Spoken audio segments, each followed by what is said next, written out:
Hello, and welcome to a bit of a discussion video regarding the newly released Pokemon games Scarlet and Violet. I decided I'd just talk a bit about the games since I love Pokemon, but I also understand that these games aren't all positives. Quick spoiler warning just in case I end up going into some story details, or show some Pokemon from the games, or honestly anything in general. Remember to subscribe and like the video if you enjoy it, and let me know your thoughts on the game in the comments. To begin, I want to start with what has always interested me most in the Pokemon series, the Pokemon. I think this generation so far has so many top-notch designs. To me it feels like Game Freak just got together a massive amount of ideas and said, we'll try any of these. So you kinda end up getting some of the most unique and weirdest Pokemon of any generation yet. One of my personal favourites that I used throughout the majority of my playthrough was Tandemaus and Maushold. Everything about these little mice is weird. They are a multi-creature Pokemon which doesn't always go over well with fans, but for me this is exactly what that idea is about. The quirkiness and silliness of two mice evolving into 3 or 4 and becoming a family is the embodiment of how I feel this generation was designed. We got a pastry dog, a 2-headed bell pepper plant, a Mario mushroom lookalike that is made out of salt and evolves into a salt pyramid, and that Dunsparce evolution. Bro, what? Bro, there's no way they fucking did this to my boy. I think this generation's assortment of creatures could be hit or miss for some, but for me, these designs hit the nail on the head. The region itself could be seen as bare bones in some sections, but I can forgive Game Freak for that due to it being their first truly open world game. I do think, overall, the towns and cities of Paldea could have felt more alive or unique from each other, but when Scarlet and Violet get the region design right, they really get it right. The characters in Paldea are very well designed visually. Scarlet and Violet felt more like a step in the right direction in that sense, and the stereotypes and norms we are used to were broken, and we got some very unique characters to the Pokemon franchise. I also think the characters you meet and interact with in a more in-depth manner, such as Nemona, Penny, and Arven, are well written, and their story arcs make sense. The story itself is relatable, and until the Area Zero arc, it's some of the most down-to-earth and simplest we've seen. That simplicity isn't a bad thing though. I think in fact that's a benefit. The idea of searching to find what matters to you and what you value most is something everyone can understand.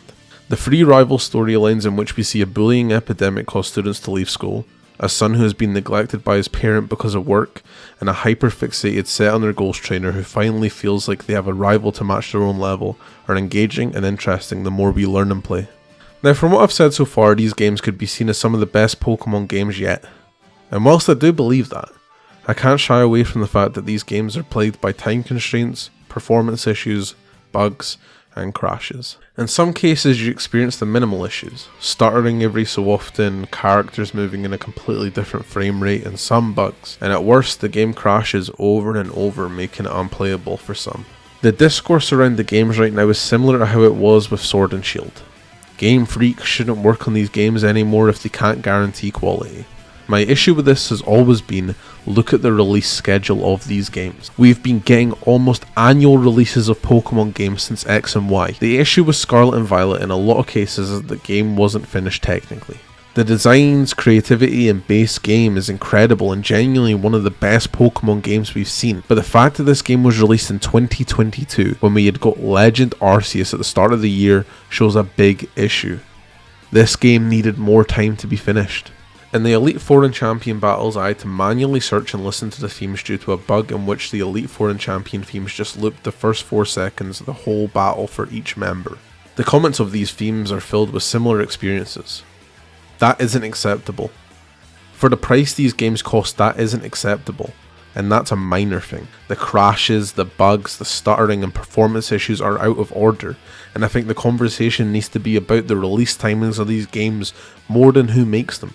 Game Freak have shown time and time again they can make amazing games, but making them annually, and especially when they up their scope to go from route based to a full open world experience, is unrealistic. I don't think there will be major changes to the release cycle, and that is sad, because Scarlet and Violet could have been in many people's eyes a top game in the franchise, but I feel the backlash to the release will forever dampen people's opinions of these games. I love Scarlet and Violet, and I'm excited to continue finishing the rest of the game and potential DLC that comes with it, but I am truly saddened that these games released in the state that they did. I can usually look past minor issues or inconveniences with this franchise, but the state that these games released in made it impossible to not feel at some points like you were playing a beta or even an alpha version of these games. Thanks for watching. I know this is a bit different to the usual content on the channel, but I wanted to voice my opinion on these games because this franchise is near and dear to my heart, and I want the best for it. If you enjoyed, please leave a like and subscribe. We're aiming for 200 subscribers by the end of 2022. Leave your thoughts in the comments section as I'm very interested to see your thoughts.